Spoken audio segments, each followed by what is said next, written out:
Lyra अपनी इबादत में मसरूफ थी। बेफिक्र होकर वो अल्लाह को याद कर रही थी। उसे लग रहा था कि शायद उसे सुकून मिल जाए, पर लायरा को कहाँ पता था कि जिंदगी उसके लिए क्या लेकर आने वाली है। अचानक लायरा का बेटा उसके पास आया और उसने लायरा को आवाज लगाई, अम्मी सुनिए। लायरा ने कुछ जवाब नहीं दिया। जब 2-3 बार उसके बेटे ने उसे आवाज लगाई, तब लायरा ने आंखें खोली और चिड़चिड़ाते हुए बोली, क्या हुआ? तुम्हें दिखाई नहीं दे रहा है कि मैं इबादत में बैठी हूँ? ऐसी कौन सी बात है जिसके लिए तुम कुछ देर रुक नहीं सकते?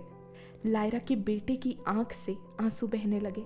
लड़के बचपन में चाहे जितने आंसू बहा ले, पर बड़े होने के बाद किसी के सामने रो नहीं पाते। लायरा ये बात जानती थी।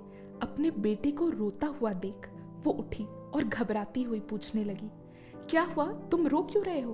उसके बेटे ने अपनी अम्मी को गले से लगा लिया और कहा, अम्मी, अब्बू अस्पताल में है। कुछ देर पहले कॉल आई थी। भाईजान और भाभी उसी वक्त निकल गए। अब हमें भी जाना होगा। लायरा को अभी शाहिद की हालत का अंदाजा नहीं था। उसे ये बात सुनकर धक्का जरूर पहुंचा, पर उसने खुद को संभाला और अपने बेटे से पूछा, क्या हुआ उन्हें? उसके बेटे ने कहा, कुछ नहीं पता। भाई ने अभी कॉल की और हम सबको बुलाया है। अब वहां जाकर पता चलेगा कि क्या हुआ है। लायरा ने अपने बेटे से कहा, चलो ठीक है, सब जल्दी से तैयार हो जाओ, फिर हम निकलते हैं। लायरा भागती हुई गई और अपने कपड़े बदलने लगी। लायरा की घबराहट अब और ज्यादा बढ़ गई थी। लायरा को पता चल चुका था कि उसे सुबह से इतनी बेचैनी क्यों हो रही थी। एक एक करके सुबह से हो रहे सारे वाकयात उसे याद आने लगे। लायरा को अब खुद पर यह सोचकर गुस्सा आ रहा था कि क्यों उसकी आंख लग गई। उसे पता था कि शाहिद की तबीयत ठीक नहीं है, फिर भी वो सो गई। वो सोचने लगी कि काश उसने शाहिद को काम पर जाने से रोक लिया होता। काश वो जगी हुई होती तो शाहिद आज उसके साथ घर पर होता। लेकिन वो कहते हैं ना कि कोई कितना भी सोच ले कि काश मैंने ये किया होता, काश मैंने वो किया होता, पर किस्मत का लिखा तो कोई नहीं मिटा सकता। ऊपर वाले ने सब कुछ पहले से ही तय कर रखा है। लायरा रास्ते भर सोचती रही और खुद को दिलासा देती रही कि शाहिद ठीक होगा, ज्यादा कोई परेशानी की बात नहीं होगी और वो कुछ देर में उनके साथ वापस घर आ जाएगा। लायरा और उसके बाकी बेटे सब अस्पताल पहुंचे। उन्होंने देखा कि शाहिद अस्पताल के एक बिस्तर पर लेटा हुआ है और बहुत सारी मशीन्स उसके जिस्म पर लगी हुई हैं। उसके बाजू में शोएब और मरियम बैठे हुए हैं और रो रहे हैं। अचानक एक डॉक्टर अंदर आए और उन्होंने लायरा से पूछा, क्या ये आपके शौहर हैं? लायरा ने हाँ में सिर हिलाया। डॉक्टर ने कहा, मैं अफसोस के साथ बताना चाहता हूँ कि आपके शौहर अपनी आखिरी सांसें गिन रहे हैं। उनको ब्रेन हेमरेज हुआ है। ये सुनते ही उसी वक्त लायरा जहाँ खड़ी थी वहीं जमीन पर बैठ गई। सब बच्चों ने आकर माँ को गले लगा लिया और उन्हें संभालने की कोशिश करने लगे।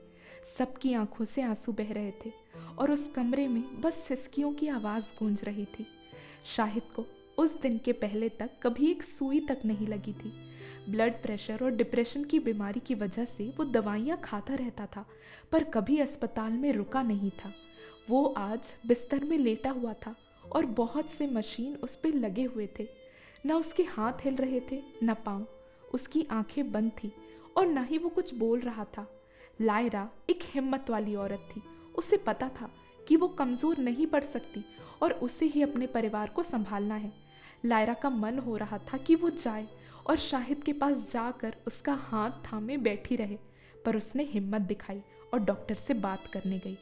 डॉक्टर ने उनको बताया कि शाहिद के बचने की 5% बस उम्मीद है।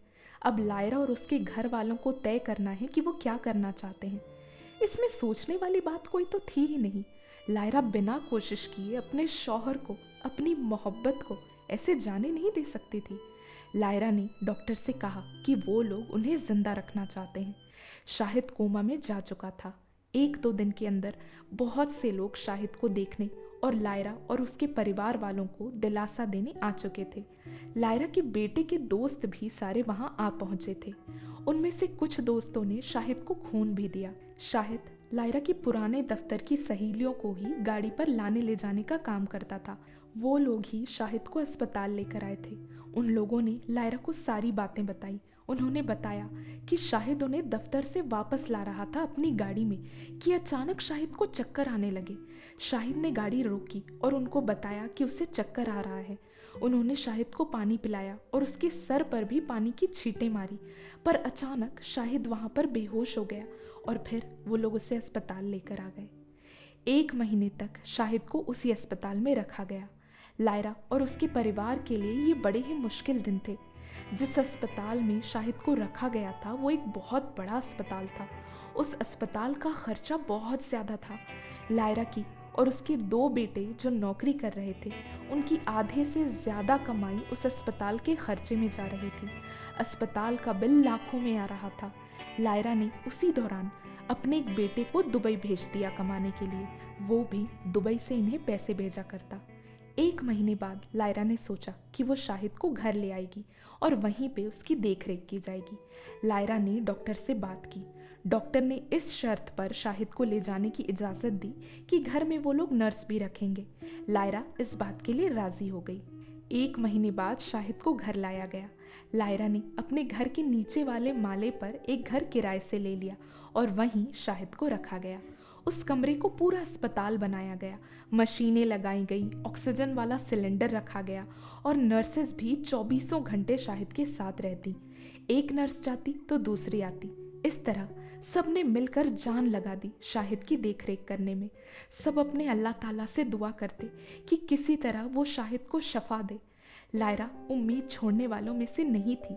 वो किसी भी तरह शाहिद को ठीक करना चाहती थी, उसके साथ बातें करना चाहती थी, उसकी हंसी देखना चाहती थी, उसके साथ बैठ के खाना खाना चाहती थी, उसके साथ घूमना चाहती थी। दिन रात वो अपने शौहर की खिदमत करती, वक्त पर मशीन के ज़रिए शाहिद को खाना देना, उसका ख्याल रखना, उससे बातें करना, जो बन पड़ता सब करती।